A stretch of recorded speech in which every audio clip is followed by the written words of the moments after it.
Bonjour et bienvenue à Encyclique, un podcast où nous donnons notre vérité sur tout ce qui touche de près ou de très loin au vélo.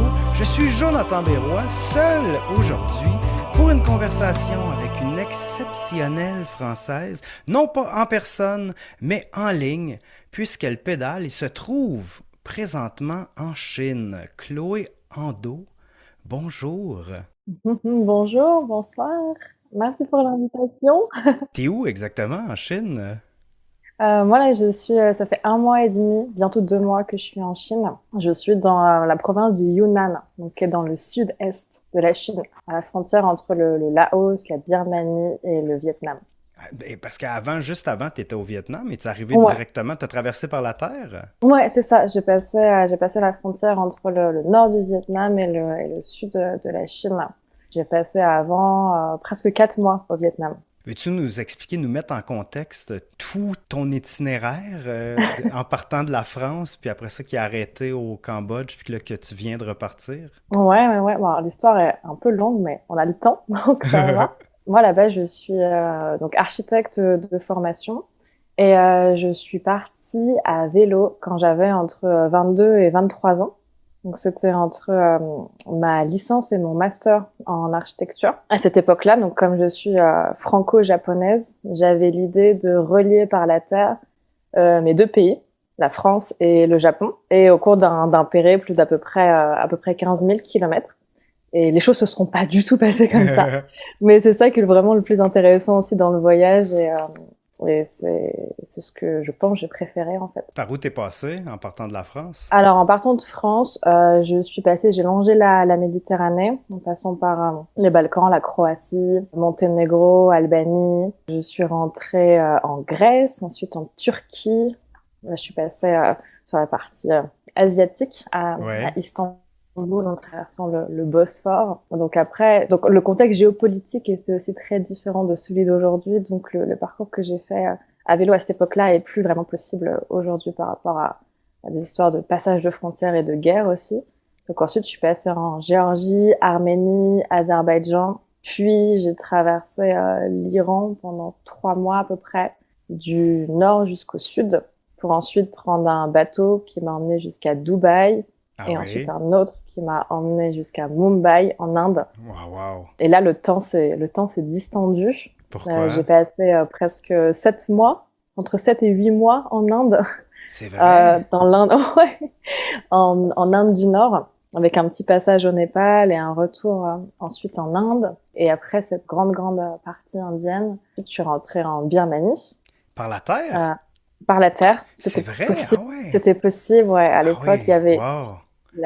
la Birmanie a connu une trop petite période d'accalmie. Ouais. Ça faisait pas très longtemps qu'ils venaient de revenir à ses frontières à ce moment-là. C'était quelle année que t'as fait ça? De 2018. Ok, ok. Ah, ouais, j'avais regardé pour faire cette bande de terre-là en Inde qui est un territoire autonome, je crois aussi, là, ou qui appelle ça comme les sept royaumes, c'est ça? Ah ouais, ouais, c'est incroyable. Ils appellent ça donc en anglais, ils disent les Seven Sister States, donc Ok. les 7 États sœurs.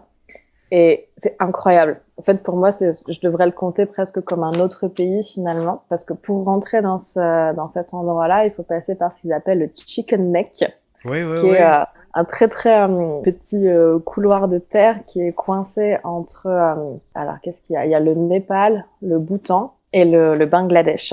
Et Mhm. donc on passe par ce petit territoire-là et ensuite ça se réouvre, ça fait comme une espèce de grand triangle avec ces sept États-là. Fait que là, t'es rentré en Birmanie, puis Ouais. ensuite, quoi, Après, je Laos? suis rentrée en Thaïlande, Thaïlande? puis Cambodge. Et là, tu t'es arrêté au Cambodge. Et là, je me suis effectivement arrêtée au Cambodge. Je dirais pas arrêtée, plutôt une pause, une très Ouais, très ouais, longue pause ouais. de plusieurs années au final. Et pareil, j'aurais jamais cru que les choses se dérouleraient de cette façon, mais Ouais. c'était super en Non, t'as fait. habité comme 2 ans à Siem Reap? Ouais, Ou c'est est-ce que ça ça. se prononce comme ça? Exactement. Alors, en français, on va plutôt dire Siem Rep. Et ouais, ouais, ouais, effectivement, j'ai habité au final 1 an avant le Covid, et puis là, une autre année avant de repartir à vélo.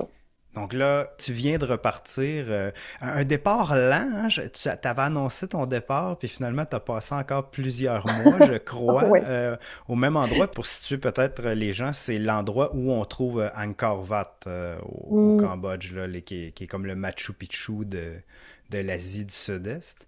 Et là, ben là, t'es comme dans ta deuxième partie du voyage, si je peux, en tout cas, si c'est rendu ta vie est un voyage.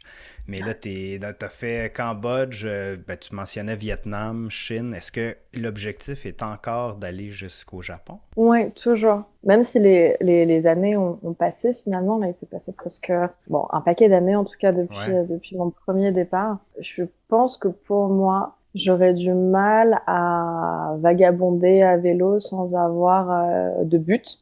Hmm. Même si finalement le but reste qu'un prétexte parce que tu vois Ouais. bien, ça se trouve j'y arriverai pas encore cette fois-ci, je ne sais pas. Mais en tout cas pour moi c'est quelque chose qui donne du sens. Parfois le voyage, on va dire le mouvement du voyage, ne suffit pas forcément juste à lui-même. Ouais. Et voilà, le fait de savoir où je vais, ça donne du sens aussi à mes déplacements quotidiens. Dans le fond, est-ce que tu repousses cette ligne d'arrivée-là? Parce que si tu as une ligne d'arrivée, qu'est-ce que tu fais après l'avoir atteinte? T'en retrouves Oh une là autre là! ou... Non mais alors ça c'est une vraie question. Je pense que c'est aussi, tu touches là à un point qui est assez sensible, on va dire, parce que comme tu disais au début, ça fait des années que ma vie est un voyage en fait. Uh-huh. Et c'était aussi quelque chose qui a été un point bloquant à mon nouveau départ, on va dire, pour faire cette deuxième partie de voyage, parce que j'avais peur de ce qu'il allait se passer une fois ce voyage terminé. Ouais. Et donc, le fait de ne pas le recommencer permettait que ça ne se termine pas. Est-ce que c'est parce que tu te définissais de cette façon-là? Tu étais une voyageuse à vélo et si tu ne voyages plus à vélo, qui es-tu? C'est ça, complètement, complètement. Et je pense que ce que tu dis là, c'est aussi, c'est exactement une des raisons pour lesquelles je me suis arrêtée à Siem Reap, au Cambodge, lors de ma première partie de ce voyage, parce que à cette époque-là, ça faisait un an et demi, un peu plus qu'un an et demi, que je Mhm. voyageais toute seule à vélo. Comme tu le sais bien, en fait, on rencontre du monde tous les jours, on est complètement identifié et fondu avec ce véhicule en fait sur lequel on Mhm. est. Et même nous, en fait, en tout cas moi, je m'identifiais beaucoup à ça et j'étais que ça. Et les gens me voyaient que voilà la cycliste, la française à vélo. Et je me demandais, mais à partir du moment où je descends de ce vélo, est-ce que je suis encore quelqu'un? Mhm. Est-ce que je suis encore capable de nouer des relations avec des gens qui dépassent une soirée, deux soirées, des relations avec des lieux aussi, sans m'en lasser? Est-ce que je sais faire autre chose que de raconter mon histoire à vélo? Est-ce que j'ai d'autres envies? Et je me suis rendu compte que c'était quelque chose qui est arrivé en fait au long cours, en fait, au final de ce voyage et de se dire que même si ça paraît être une aventure qui puisse être assez exceptionnelle, on va dire, dans le sens du terme. Ah, t'es là, je vois que tu fais des trucs avec tes doigts, mais Ah oui, seul est entre exceptionnel, là. guillemets. Oui, oui, non, mais t'es pas obligé d'ajouter des guillemets. Mais après, quand c'est dans un quotidien, Oui, finalement, c'est plus si, en tout cas pour nous, ça n'est plus exceptionnel parce que c'est quelque chose qu'on fait tous les jours. Comme il y en a qui vont se lever, se brosser les dents, aller acheter un croissant et aller au ouais, travail. Nous, on fait quoi? Tu vois, si tu campes, tu vas remplir ta tente, tu vas te faire un café, machin, puis tu vas monter sur ton vélo, t'as toute ta petite routine, tu vas rencontrer des gens, etc. Tu vas ouais. voir des paysages. Et il y a une routine qui se recrée et une zone de confort aussi qui se recrée. Et sortir de cette zone de confort, du coup, c'est aussi paradoxalement, pour moi, c'était retrouver une routine beaucoup plus quotidienne que je ne savais plus faire. Quand j'étais en Birmanie, Mhm. je roulais avec un Allemand, puis il m'avait dit, je comprends pas pourquoi les gens en Allemagne, à la maison, trouvent ça compliqué. Qu'est-ce qu'on fait de loin? Parce qu'en réalité, tu l'expliques, on se lève, on mange, on pédale, on campe, on recommence. Puis ça, tout le monde est Mhm. capable de le faire en réalité. C'est juste la répétition pendant des mois, voire des années, et Mhm. peut-être évidemment l'inconfort, là, la chaleur, l'humidité, Mhm. psychologiquement ne pas savoir où on va, Ouais. qui est peut-être à les deux côtés de la médaille aussi. Mhm. Ouais. On se parle parce qu'on on s'est vu en vrai une fois dans nos vies. Quand j'étais Ouais, tout jeune et que je commençais. moi aussi. Oui, tu t'avoues, oui, vraiment. Toi encore plus, vraiment. C'était en Ouzbékistan. Et là, tu n'étais pas en vélo, tu étais avec ta famille Ouais. en auto, là, comme une vraie tricheuse. Après, j'ai arrêté. Oui, oui. Non, non, mais après, tu as vu la lumière plutôt. Mais est-ce que tu avais déjà vu, on s'était rencontrés, puis je pense que t'étais, est-ce que c'est ça qui t'a, je veux pas que tu me lances des fleurs, là, mais si t'as le goût, vas-y, mais qui t'a donné le goût ou qui t'a pas donné le goût, mais peut-être de montrer c'est quoi voyager à vélo à ce moment-là? Parce que moi, je traversais ce pays-là à vélo. Je Mm. sais pas si t'étais déjà au courant qu'on pouvait faire ça ou si t'avais déjà ça en tête. Non, mais alors, carrément, c'est exactement ce que tu dis. Et c'est ce que je raconte, en fait, quand souvent les gens me demandent, mais ça t'est venu d'où cette idée? Ben, je parle de toi, en fait. Ah ouais, c'est vrai? Ouais. Et je parle du désert du Kizilkoum, je parle de l'Ouzbékistan, Mhm. je parle de cette rencontre de cyclistes dans le désert. Et voilà, moi, j'étais avec ma maman et mon frère, on était en voiture. Déjà, on avait chaud, Ouais, c'était ouais, dur. ouais. Je me souviens qu'il y avait quelque chose d'assez éprouvant, finalement, rien que juste dans le fait de traverser ce désert en voiture. Et puis, il y avait des cyclistes. Et il y avait des gens qui avaient des sacs accrochés à leur vélo. Moi, j'avais jamais vu ça. Ah, J'avais, je savais que c'était possible, tu vois, de voyager en sac à dos, etc., de voyager en stop, mais j'avais jamais imaginé ni visualisé dans ma tête le fait que c'était possible d'avoir sa maison sur son vélo et d'avancer avec. Donc ouais, ça a été vraiment cette rencontre. Pour moi, ça a été la première image, en fait, du voyage à vélo. mais quand même, là, t'avais 20 ans. Ouais. Jeune, très très jeune fille. Puis là, tu t'es pas dit, je vais faire la Bretagne à vélo. Tu t'es dit, je vais traverser l'Eurasie. C'est quand même. Puis moi, après ça, on s'est recontacté à Ouais. quelques reprises, mais Mm, mm, mm. également, je t'ai souvent utilisé comme porte-parole de voyager à vélo en tant que femme ou Ah ouais. jeune fille, femme, Ouais. seule. Parce que c'est une des questions qu'on me pose le plus souvent. Mais j'aimerais ça faire ça, mais moi, je suis une femme, par exemple. Donc, tu vois, tu comprends, c'est impossible. Mm. Puis évidemment, moi, je ne saurais jamais c'est quoi, mais peut-être tu peux nous dire, c'est quoi, à ton avis, la différence de voyager comme femme versus comme homme? Alors c'est assez difficile aussi à dire parce que ouais, je suis pas un homme et je sais pas. Et je ne sais pas non plus ce que ça ferait. Des fois, je me pose la question, je me dis, ah tiens, si j'avais été un homme, peut-être que cette situation-là, elle aurait été différente, mais je saurais jamais finalement. Mais non, déjà, ce que je voudrais dire, c'est que moi, à aucun moment, j'ai vu ça comme un challenge ou une prouesse sportive ou même mentale de me dire, OK, je suis une femme, je suis seule et je vais le faire. Hmm. C'était pas du tout ça. En fait, c'était une envie. Et du coup, l'envie dépasse la peur qu'on pourrait avoir, en fait. C'est pas la peur qui m'a guidée de me dire, je vais montrer que je suis capable. Non, pas du tout. À la base, mon envie, c'était vraiment de pouvoir aller au Japon. Et donc, pourquoi pas y aller par le moyen que tu m'as inspiré, en fait, sur la route. C'était vraiment ça au départ. J'avais rien à prouver, en fait.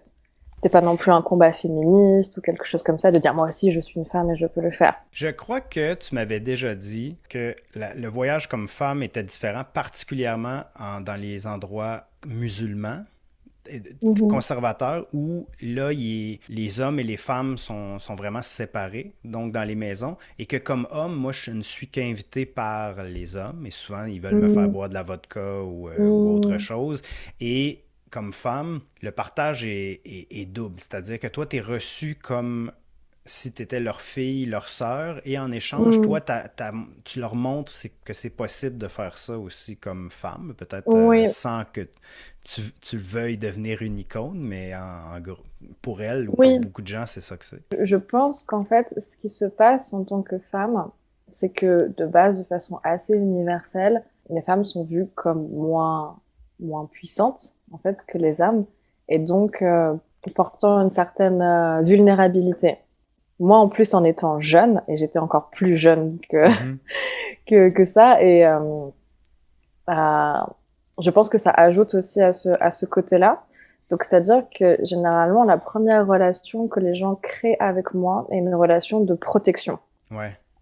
Non pas une relation de crainte ou de méfiance, qu'on pourrait peut-être plus facilement avoir avec un homme étranger. Tu vois, si tu es un homme occidental, grand, blanc, etc., imposant, par exemple, surtout en Asie où les gens sont beaucoup plus petits, euh, ça crée une certaine peut-être distance et peut-être éventuellement, je dis ça, mais je ne sais pas vraiment, mais peut-être méfiance.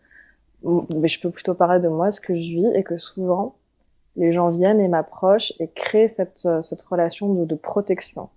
En disant mais non, tu vas pas camper là ce soir, c'est trop dangereux, tu pourrais être ma fille, viens à la maison plutôt, Mhm. on va te faire à manger, là tu vas pouvoir dormir dans ce lit, ça va bien se passer. Paradoxalement, en fait, en tant que femme, cette vulnérabilité qu'on a, qui est une vraie vulnérabilité finalement, parce que physiquement on est effectivement moins forte, etc., crée tous les jours dans un quotidien ma protection. Parce que les gens sont moins méfiants, ils vont m'approcher beaucoup plus facilement et ils vont avoir tendance à créer cette protection autour de moi. Donc, tu penses que ça a été un avantage dans ton cas, en fait? Alors pour moi, ouais. Mais je pense, moi j'ai déjà eu la même réflexion de mon physique très peu imposant, que je pense que ça pouvait m'ouvrir des portes, pas, Mmh. un peu une ligne parallèle à ce que tu racontes, qu'en fait, Mmh. je suis pas une menace, je suis Mmh. minuscule. Et avoir, tu sais, avoir une face souriante aussi, ou que t'as l'air Ouais. approchable, t'as pas l'air d'un Mmh, mmh, boxeur, là, mmh. ou je sais pas. Ouais, complètement. Après, au-delà du physique, moi, je pense qu'il y a aussi quelque chose qui est lié à l'énergie qu'on dégage, en fait. Si on est curieux de l'autre, Oui. si on apporte de l'amour avec nous, ça se ressent dans tout notre langage corporel, dans notre regard. Et je pense que même si on est grand, qu'on fait 1,80 m, mais qu'on transpire cet amour et cette Hmm, curiosité pour l'autre, je pense que les portes s'ouvriront et les cœurs des gens aussi, ouais. finalement.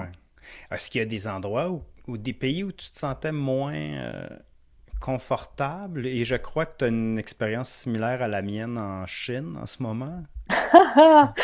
Mon Dieu. Ouais.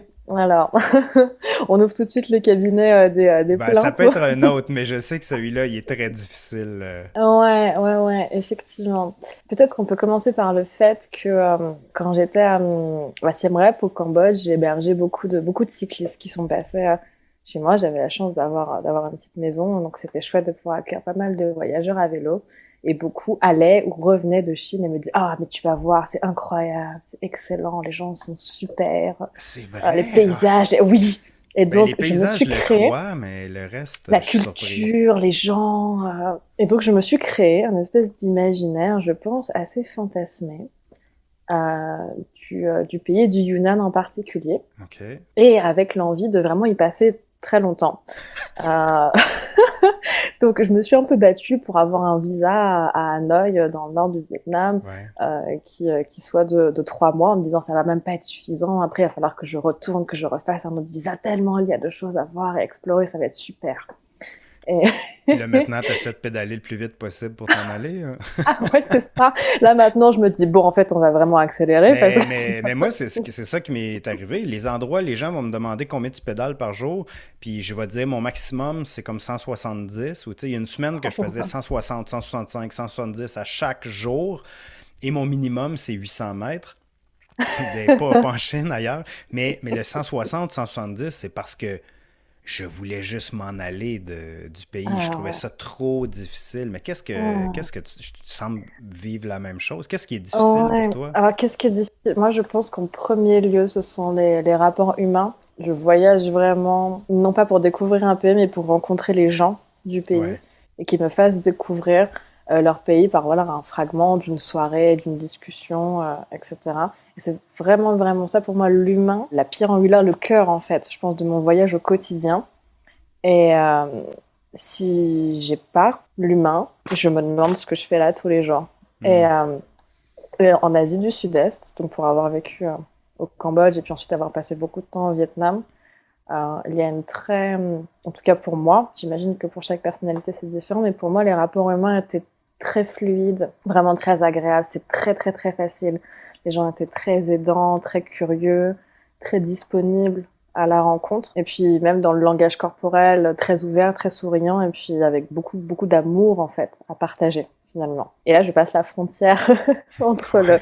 le Vietnam et la Chine, et tout d'un Ouais. coup c'est un autre, bon c'est vraiment un autre monde la Chine. Ouais. J'étais prête à ça, mais je pensais pas que ce serait un autre monde aussi profondément ancré dans les gens. Combien crois-tu que c'est la culture et la faute du gouvernement ou c'est quoi le rapport entre les deux? Parce que le fait qu'ils soient tellement contrôlés, il y a ça aussi dans les hôtels, l'administration de tous les gestes, là. Alors, moi, j'ai fini par comprendre que je pense que les gens sont extrêmement tristes, en Ah fait. ouais? Partout, en fait, je crois que j'ai jamais vu un pays aussi triste, avec si peu, avec des cœurs et des corps aussi fermés, en fait. Hmm. Vraiment, j'ai jamais vu ça. Personne me parle, personne me regarde. Voilà, j'ai même vu des trucs où, avant, tu vois, en Asie du Sud-Est, les gens font coucou, ils sont Ouais. gentils, ils sourient. Là, ils font pareil, mais c'est pour dire non, non, non. Ah ouais, hein? C'est pour dire non, non, je parle pas, non, non, me parle pas. Je vais quand même, parce que là, j'ai pédalé pas mal dans les campagnes, aussi dans les villes, et en fait, je me rends compte que c'est assez homogène, ce genre de comportement. Mais si je nuance un peu, il y a quand même une poignée de Chinois qui sont gentils. Et quand ils sont gentils, ils sont pas un peu gentils, ils sont très, très, très, Hmm. très gentils. Et voilà, j'ai fait des très, très jolies rencontres aussi, c'est juste qu'il y en a pas beaucoup. Et voilà, et du coup, au quotidien, c'est pas forcément évident. Mon moteur humain, en tout cas, il est très, très à plat. Ce qui est assez Donc, c'est exceptionnel pas dans ton cas, difficile. c'est l'apprentissage des langues.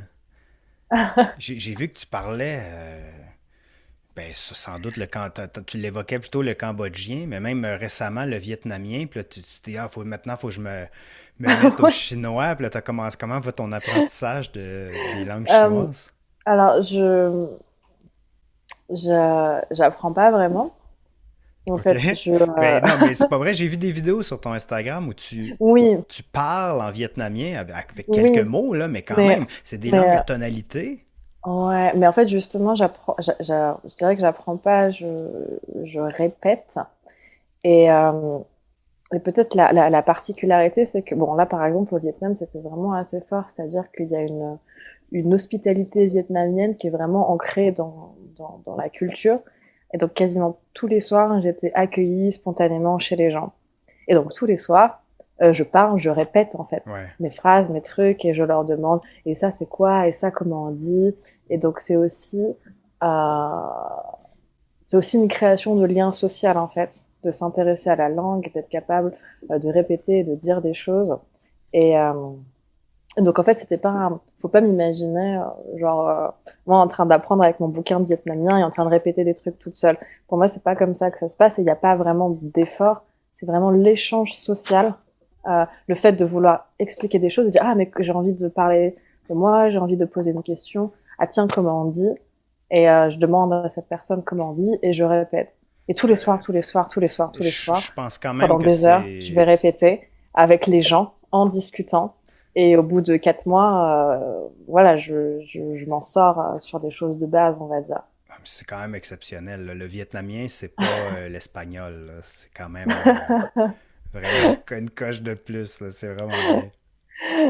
Mais tu vois, par exemple, là, euh,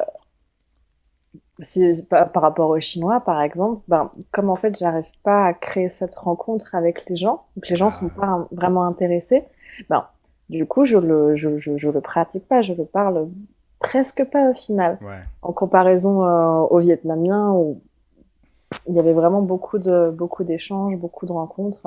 T'es Et encore au donc, ni hao et au che. ouais, quasiment, quoi, presque. Et ça, combien ça coûte? Je viens de là, je Ouais. vais là. J'arrive même pas à dire vélo, c'est super compliqué. C'est la première fois où j'arrive pas à dire le mot vélo. Mais Comment on dit vélo en vietnamien, t'en rappelles-tu? comment on dit vélo? Sedap. Ah, ok. C'est pas. Puis Sedap. en Je chinois, disais, ce serait non, quoi en c'était assez mandarin? facile. En, en chinois, c'est Jujinche.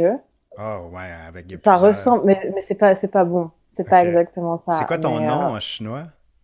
Alors moi, je dis que je m'appelle Coque Ah, ok. parce que Ils ont pas de. Chloé, c'est Ouais. compliqué. On m'avait dit que Jonathan, c'était Chao Nasen. Ah, oh, c'est pas mal. Ouais, mais je pense que mes tonalités sont pas correctes. T'as parlé de la Chine, qui était ton pays le plus difficile, mais si on est un peu plus positif, c'est quoi de l'autre côté les pays qui t'ont le mieux accueilli? Pour moi, vraiment, c'est l'humain qui est au cœur du voyage et de la rencontre avec un pays. Et donc, souvent, les pays que j'ai préférés, c'est les pays où j'ai pu recevoir, en tout cas, le plus d'hospitalité, le plus de chaleur humaine de la part des gens. Genre, c'est difficile de vraiment départager, on va dire comme ça, mais j'ai vraiment beaucoup, beaucoup, beaucoup aimé l'Iran. Et j'en suis d'ailleurs très nostalgique en ce moment. Ah oui? Ah, tu repenses à où c'était Ah mieux ouais. avant? Complètement, complètement. Du coup, j'essaye de pas trop y penser, en me disant c'est Ah, pas les mêmes ok. pays, c'est pas les mêmes gens, c'est Ouais, normal, la Chine, ouais. c'est un autre pays. Pourquoi, tu sais, comme Canadien, moi, j'ai pas pu aller en Iran, mais les Allemands, Mm. les Français, ok, les autres personnes qui visitent l'Iran, tout le monde me dit que tu peux recevoir 160 invitations par jour, puis Ah si ouais. à un moment donné, tu décides de ne... faut que tu les refuses, sinon tu passes ta vie en Iran. Ouais, C'est vraiment ça? ouais. Alors, au bout d'un moment, le visa te contraint. Donc, moi, Oui, c'est oui, vraiment, oui, je ok. pense, le visa qui m'a contraint à partir. Mais sinon, effectivement, moi, des fois, j'ai pédalé, 1 kilomètre parce que, juste la maison d'après, tu te refais inviter. Tu dis, Ouais. ah, mais c'est génial, les gens ont tellement de générosité et puis tellement de curiosité, et d'envie de partager. Et comme moi, je voyage pour ça, du coup, c'est chouette, en fait.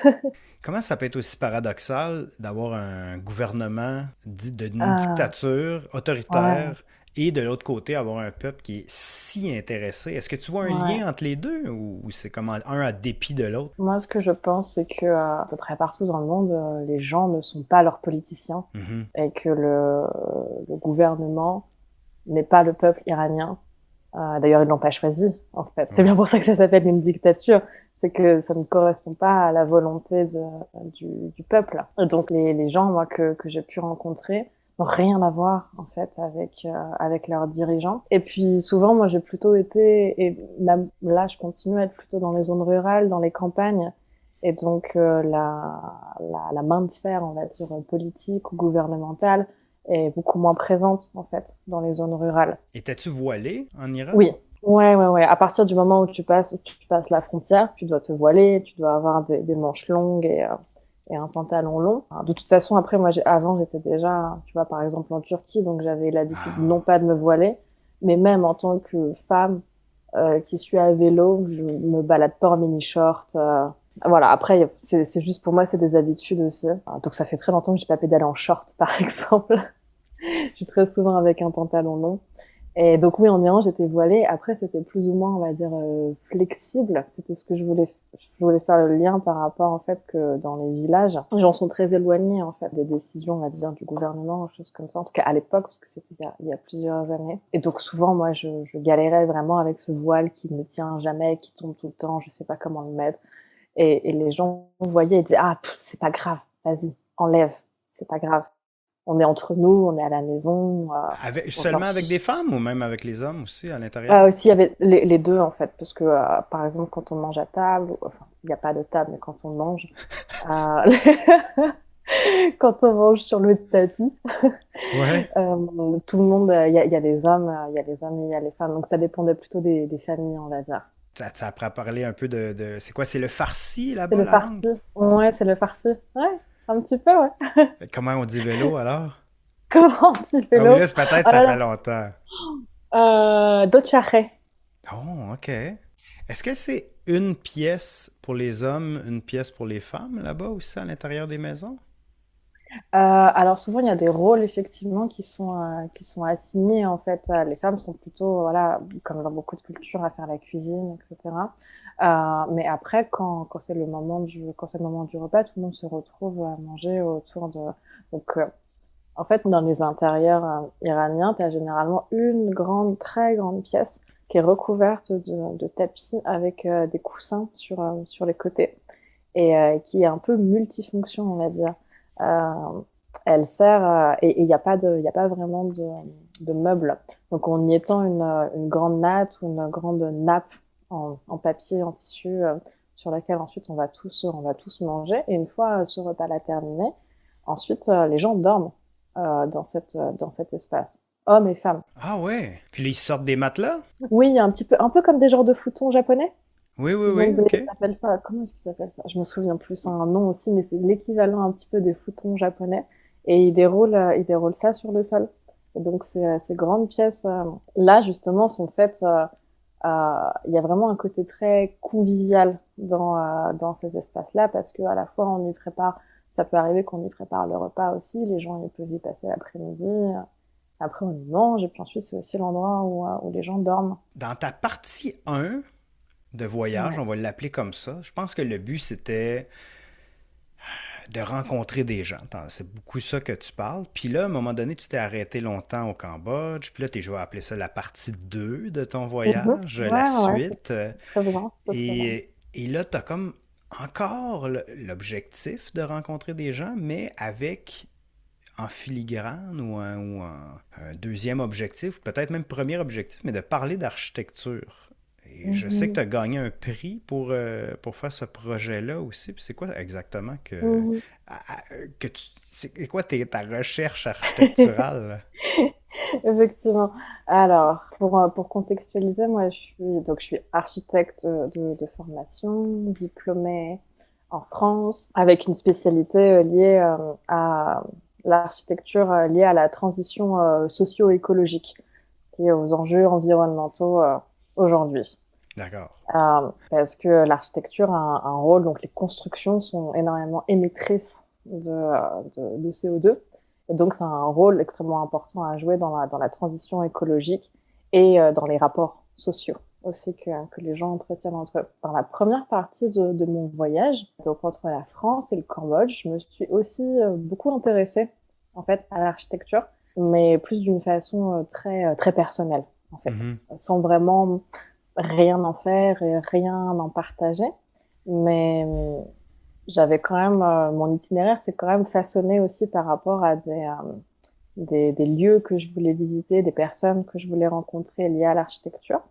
Et puis, petit à petit, avec toute cette matière récoltée, surtout quand j'étais au Cambodge, je me suis dit, c'est vraiment dommage de garder tout ça pour moi et de pas le partager. Hmm. Et donc, j'ai eu envie de pouvoir faire évoluer, on va dire, ce qui n'était avec guillemets, un voyage à vélo, plutôt comme l'hybrider avec une exploration architecturale. Donc, avoir un caractère plutôt exploratoire, donc c'est-à-dire de recherche sur le terrain, et puis ensuite de transmission, de partage de ces découvertes-là. Peut-être, je pense que juste le fait de voyager pour voyager ne suffisait plus à mon départ, on va dire. Mhm. J'avais besoin aussi de pouvoir, moi, grandir un peu plus personnellement et aussi professionnellement.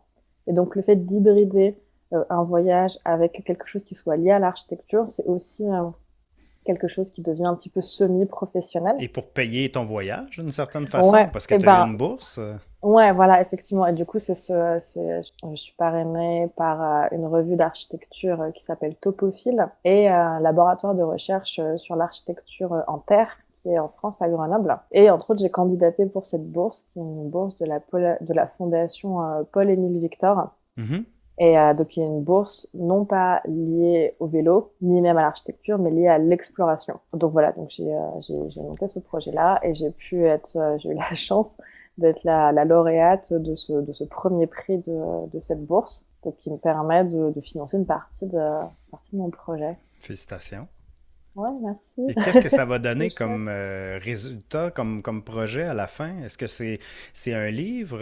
C'est quoi comme que t'as en tête? Alors, ça dépend de la matière, on va dire, récoltée. Moi, je travaille beaucoup avec la photographie et je rencontre des architectes, des bâtisseurs, des habitants hein, avec lesquels je fais des entretiens sur leur façon d'habiter, leurs pratiques, etc. Pour l'instant, je suis dans la phase où je récolte beaucoup, beaucoup de matière et ensuite, j'ai commencé à en écrire pour l'instant des articles liés à ces types d'habitats ou à ces pratiques. Et par la suite, effectivement, je pense que ça prendra plutôt la forme d'un livre. Qu'on peut voir tes articles sur ton site web, Uloe? Alors, pas encore.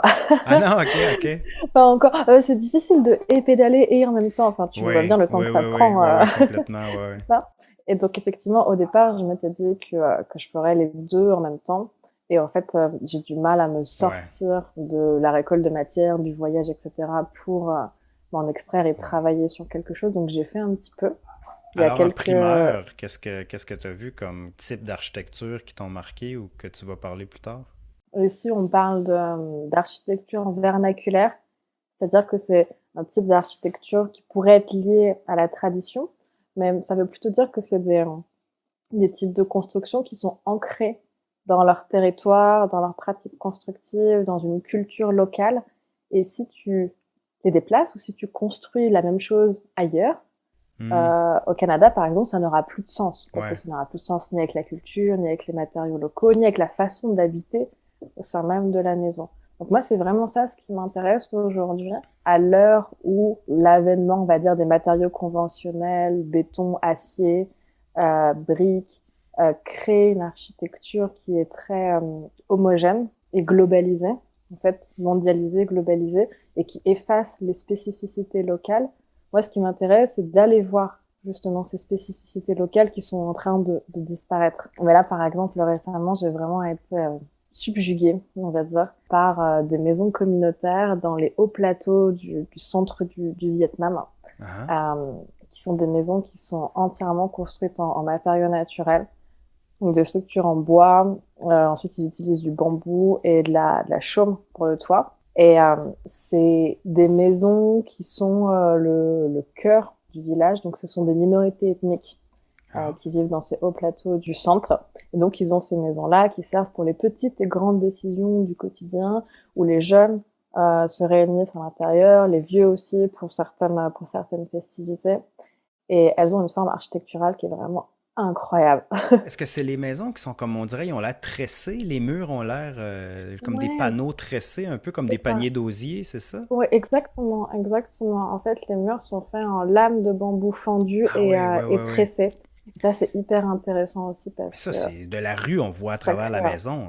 Ouais, mais du coup, c'est assez intéressant parce que ça crée un rapport entre l'intérieur et l'extérieur qui est très, très différent du rapport que peut créer une maison par rapport en Occident, où on essaye de s'extraire le plus possible de l'extérieur. Là, ça crée quelque chose qui est beaucoup plus organique, aussi beaucoup plus subtil. Ouais, mais toi, habiterais-tu dans une maison comme ça? Alors, moi, ce qui m'intéresse, c'est aussi de vivre ces endroits-là de l'intérieur. Et effectivement, j'y ai dormi, en fait. Je suis allée dans ces villages, je suis allée avec les gens, j'y ai passé presque une dizaine de jours. Et j'ai dormi dans ces maisons pour les vivre, pour les sentir, en fait. Aussi, pas juste les documenter, prendre des photos et dire, bon, ok, c'est joli, mais vraiment pour voir ce que ça fait par le corps et par les sensations. Mais du coup, juste pour faire une petite réponse très très courte à ce que tu viens de dire, moi, ça m'intéresse pas d'aller voir ces maisons-là et de les figer, de dire, ah, regardez comment c'était bien avant et comment c'est beau. Non, justement, j'ai envie de voir ça, de voir pourquoi ça disparaît et pourquoi il y a des choses qui sont plus adaptées à nos modes d'habiter contemporains, et d'aller interroger en parallèle des architectes qui ont une pratique qui entremêle, on va dire, les deux, qui arrivent à trouver un pont entre ces savoir-faire traditionnels, ces types de construction avec des matériaux naturels, et des modes d'habiter contemporains avec un confort aussi contemporain qu'on recherche aujourd'hui. Est-ce que c'est la même chose que tu as vu dans le nord de l'Inde, dans le nord-est de l'Inde, dont tu parlais tantôt, là, la région des sept... Des 7 États-sœurs. J'avais vu effectivement pas mal de choses au fur et à mesure du voyage, mais je crois que c'est vraiment dans cet endroit-là où il y avait une concentration de minorités ethniques très très forte, parce que c'est des minorités ethniques plutôt issues de la Chine et de Birmanie, donc avec des cultures très très différentes et donc des modes d'habiter aussi très très différents. Des immenses maisons en bambou sur pilotis aussi, et qui semblaient vraiment flotter dans la montagne au milieu des forêts en bambou. C'est pour les animaux qu'ils mettent ça en hauteur? En fait, pour éviter de se faire attaquer? Est-ce que c'est pour ça? Alors, il y a plusieurs réponses à ça aussi en fonction des cultures. Mais en fait, souvent, c'est parce que ils gardent les animaux en dessous, en fait. Les chèvres, les cochons, les vaches. Et ici, dans ces cas-là, c'est aussi parce que c'est des zones qui sont assez sismiques. Et donc, ils mettent sur pilotis. Et ce qui fait que quand il y a des tremblements de terre, les maisons, en tout cas, traditionnellement, ils disaient que c'était comme si elles dansaient. C'est-à-dire qu'elles sautent un petit peu. Et puis, ça permet de faire en sorte qu'il y ait moins de dégâts. Ouais. Mais est-ce que tu es toujours en vélo ou ça t'arrive de, entre guillemets, tricher? Et est-ce que ça serait tricher pour toi de ne pas être en vélo? Comment tu vois ça? Cette philosophie, ces règles qu'on s'impose? Ouais. Pour moi, le vélo, c'est pas une contrainte, c'est une liberté. Et à partir du moment où ça m'ouvre cette liberté, je reste à vélo, en fait. Après, ça m'est arrivé des fois de faire du stop, par exemple, de mettre mon vélo dans un camion, dans un truc, mais c'est pas souvent. Et parce que j'accepte, je crois, parfois quand c'est assez difficile, je me dis qu'en fait c'est la vie que j'ai choisi de vivre et que c'est ça qui fait du sens, le fait d'aller au bout des choses qu'on s'est dit qu'on avait envie de vivre. En fait, parfois, il y a des choses que je vois vraiment comme, je dirais un jeu, mais c'est pas vraiment un jeu, plutôt une expérience, en fait. Et pour moi, c'est intéressant. Si par exemple, je me dis, ce type de maison m'intéresse, j'ai envie d'aller vivre l'expérience jusqu'au bout, j'ai envie de pouvoir aller dormir dedans, aller voir les gens qui la construisent, qui l'habitent, etc. Et juste survoler les choses m'intéresse pas forcément. Et donc, le fait d'être à vélo aussi, ça permet de vivre vraiment le paysage, on va dire, en profondeur, et aussi de mieux comprendre l'architecture qui émane de ce paysage-là, comment le paysage change à travers des pratiques agricoles, par exemple, et comment ça influe sur l'architecture. Si je prends un train et que je traverse ces paysages-là et que je suis sur mon téléphone, je verrai pas ça. Donc ensuite, quand j'irai voir ces maisons, peut-être que je comprendrai moins leur évolution contemporaine. Donc voilà, pour moi, ça fait vraiment partie c'est un peu un tout, le fait de vivre aussi ça physiquement à vélo. Mais à partir du moment où ça m'amuse plus, on va dire, pour moi, ce serait pas forcément tricher, on va dire. Ouais. Parce que c'est pas quelque chose que je me suis imposé. Pour moi, c'est pas un défi physique, c'est un outil. Comme pour moi, j'ai pas de défi physique, on va dire, de tout faire à vélo ou de faire je ne sais combien de bornes par jour ou de me prouver physiquement que j'en suis capable. Franchement, ça m'est complètement égal. Moi, je suis une grosse mémère à vélo, je pédale pas vite et mon vélo est très très lourd. Et ah ouais, puis t'as du vieil équipement en plus, là. Il n'y a rien de nouveau là-dedans, là. Hey, Non, t'as la typique française à vélo avec tes poignets en papillon. L'espèce de point cheval. Je sais même pas si quelqu'un a oui, encore ça aujourd'hui. un guidon Tu sais, papillon. Mais un non, mais guidon, c'est oui. super ça. Oui. Moi, Qui j'adore. remonte, que tu peux être complètement assise droite dessus. Ouais. Ouais, ça c'est super. Oh, Mais oui, ouais. c'est vrai que j'ai pas un équipement technique super sophistiqué et je crois que ça me va aussi parce que ça me permet aussi de passer un peu partout sans avoir un vélo qui soit non plus Trop tape à flambant l'œil, neuf, ouais. trop tape à l'œil, que j'ai peur de me faire voler. Non, et je trouve que ça inspire aussi de dire, en fait, t'as pas besoin forcément de grand chose, ça peut être très simple et solide. Et le plus important, c'est peut-être ce qu'on a dans la tête plus que ce qu'il y a sur le vélo. Qu'est-ce que tu veux dire? Les envies, la motivation, le plaisir, c'est ce qui va nous pousser, en fait, à aller là. Là, maintenant, tu as ta bourse, mais sinon, comment Ouais. payes-tu tes trucs, étant donné que tu ne fais pas de vidéos YouTube, tu n'es pas une influenceuse à grande Ouais. échelle, comment on paye au quotidien? Alors déjà, la première chose, quand on parle de finances, c'est de se dire que moi, à vélo, je ne dépense pas beaucoup, en fait. Ouais. Donc, je n'ai pas besoin de beaucoup. As-tu calculé combien ça te donne en moyenne? Alors là, par exemple, au Vietnam, j'ai dépensé entre 6 et 7 dollars américains par jour. Tout compris, visa, visite, etc. Donc en fait, ma vie à vélo me coûte beaucoup moins cher qu'une vie d'expatrié au Ouais. Cambodge, par exemple. Ouais. Parce que j'ai pas de loyer à payer. Très très souvent, je suis hébergée spontanément chez les gens. Et donc ça, c'est le premier truc, c'est que finalement, j'ai pas beaucoup de dépenses. Donc j'ai travaillé avant, j'ai mis cet argent de En côté. France? Là, quand j'étais au Cambodge, Ah ouais, quand ouais, j'étais au parce qu'en Cambodge, France, t'es parti 4 jours après tes études. T'as pas dû... t'as pas dû bah, travailler tant que ça. c'est vrai. Bah, finalement, j'avais travaillé l'été. En fait, voilà, c'est ça aussi. Là, la Ah première ouais. fois que j'étais partie, quand j'avais 22 ans, j'avais travaillé 2 mois ou 3 mois l'été. Et puis voilà, ça m'avait suffi à partir 1 an et demi. Ouais. Bon, ben après ça, quand même là, les salaires au Cambodge, c'est pas. Mais en Ouais, fait, tout est proportionnel, ce que tu tout est dis. proportionnel. En fait, je pense que vraiment le premier truc, c'est le fait que ma façon, mais il y a 1000 façons de voyager à vélo, mais la mienne est finalement très, très peu onéreuse, parce que ça m'arrive vraiment très rarement de payer des hébergements, par exemple. Hmm. Et donc ça, déjà, ça change vachement le budget aussi. Quoi, est-ce que tu t'envisages déjà la fin de ce voyage ou de cette vie nomade? Ouais, c'est vrai que c'est pas évident comme question. En fait, je me dirais que maintenant, j'essaie de ne pas voir ça comme une fin, parce que j'ai beaucoup de mal avec les fins des Ouais. choses, parce que ça nécessite ensuite de se dire quelle est la suite. Et Mhm. en fait, je vois plutôt les choses comme une certaine continuité, avec des choses qui pourraient être assez fluides aussi. Et là, par exemple, ce début de projet d'hybrider exploration architecturale à vélo, documentation, plus aussi du coup, voyage et vie nomade, au lieu de voir ça comme juste une parenthèse, en fait, de me dire, ah, c'est un voyage et après je retourne à la vie normale, entre guillemets. Je me dis que ça pourrait aussi être comme toi, par exemple. Ta vie n'était pas du tout celle qu'elle est aujourd'hui Non, c'est avant que tu vrai. partes à vélo.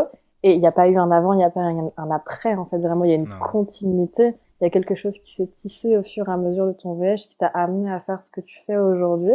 Et donc, moi, je le vois peut-être quelque chose comme ça, en fait. En quoi En es-tu me disant, différente aujourd'hui alors que lorsqu'on s'est rencontrés en Ouzbékistan?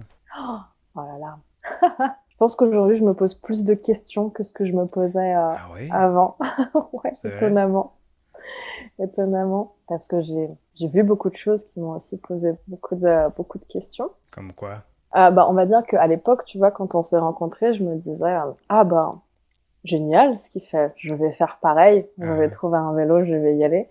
Et maintenant que je suis plus adulte, je pense qu'il y a aussi des questions en comparaison, on va dire aussi avec la vie d'adulte des autres.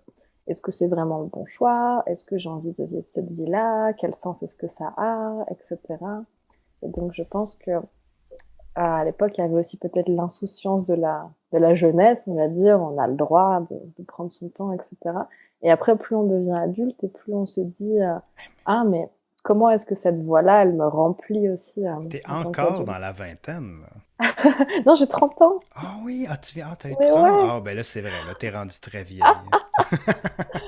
c'est ça, c'est ça, Puis ouais. ma dernière question, tu t'avais peur de n'être que la cycliste française. Comment te décrirais-tu alors aujourd'hui? Oh.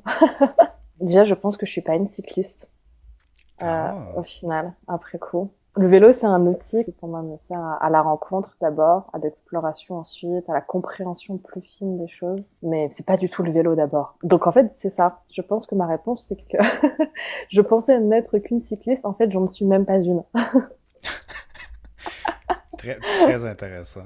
Donc t'es une exploratrice qui se Ouais, sert du vélo? ouais, ce serait peut-être un peu pompeux. Alors, je sais pas si je peux m'appeler vraiment exploratrice, mais en tout cas, j'aime effectivement. Une curieuse qui se promène à vélo. Ah oui, voilà, peut-être, c'est ça. Merci beaucoup. Merci Chloé. On va clore ici ce chapitre, mais nous prenons vos commentaires et vos questions. Si les gens sont intéressés de te suivre dans tes explorations, tu mets beaucoup de stories sur Instagram. Yuloe, Y-U-L-O-E, barre en Ouais, bas. Et ton site, je pense, c'est yuloe.com. comme, Voilà, pour d'autres c'est articles. ça. Et je suis disponible au Jonathan Berroy. Merci beaucoup pour votre écoute et à bientôt pour d'autres encycliques.